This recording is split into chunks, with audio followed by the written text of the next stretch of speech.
सोचिए अगर अमेरिका भारत से आने वाले सामानों पर 50% टैरिफ लगा दे तो क्या होगा? क्या हमारी इकोनॉमी डगमगा जाएगी या फिर सरकार के नए जीएसटी रिफॉर्म इस झटके को संभाल लेंगे? आज हम इसी बड़े सवाल का जवाब ढूंढेंगे और जानेंगे क्यों जानकार कह रहे हैं कि भारत की ग्रोथ का असर सीमित ही रहेगा। अमेरिका ने भारत से आयात होने वाले कुछ सामानों पर 50% टैरिफ लगाने का ऐलान किया है। इसमें से फूड इंडस्ट्री को झटका जरूर लगेगा, लेकिन रिस्क और इंडस्ट्री एनालाइज करने वाली कंपनी बीएमआई का कहना है कि भारत की इकोनॉमी पर इसका बड़ा असर नहीं होगा। वही उनका मानना है कि आने वाले सालों में भारत की जीडीपी 6% से ऊपर बनी रहेगी। वहीं अगर टैरिफ और बढ़ाते हैं तो फाइनेंशियल ईयर 2025-26 में ग्रोथ 5.8% और 2026-27 में 5.4% रह सकती है। यानी इकोनॉमी की रफ्तार तो थोड़ी धीमी होगी लेकिन रुकने वाली नहीं है। बीएमआई का यह भी अनुमान है कि अगले दशक में भारत की प्रोडक्टिविटी लगभग 5% तक बढ़ेगी, जिससे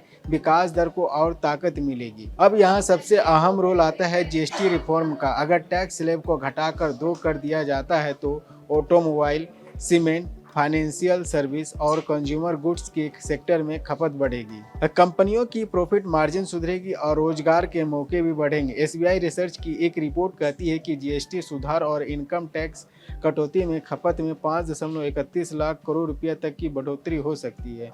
यह जीडीपी का लगभग 1.6% है। यही वजह है कि ग्लोबल एजेंसियां भी भारत की इकोनॉमी को लेकर आशावादी है। अमेरिकन एजेंसी फिच रेटिंग ने भारत की रेटिंग को BBB पर स्टेबल आउटलुक के साथ बरकरार रखा है। इसका सीधा मतलब है कि अमेरिका का टैरिफ भारत के लिए चुनौती तो है ही, लेकिन इकोनॉमी की ग्रोथ कहानी पर असर सीमित ही रहेगा। तो साफ है कि अमेरिका के टैरिफ के भारत के कुछ इंडस्ट्री को दिक्कत जरूर होगी, लेकिन जीएसटी रिफॉर्म और टैक्स कटौती जैसे कदम इस असर को कम कर देंगे। वहीं भारत इस दशक में एशिया की सबसे तेजी से बढ़ती इकोनॉमी बना रहेगा।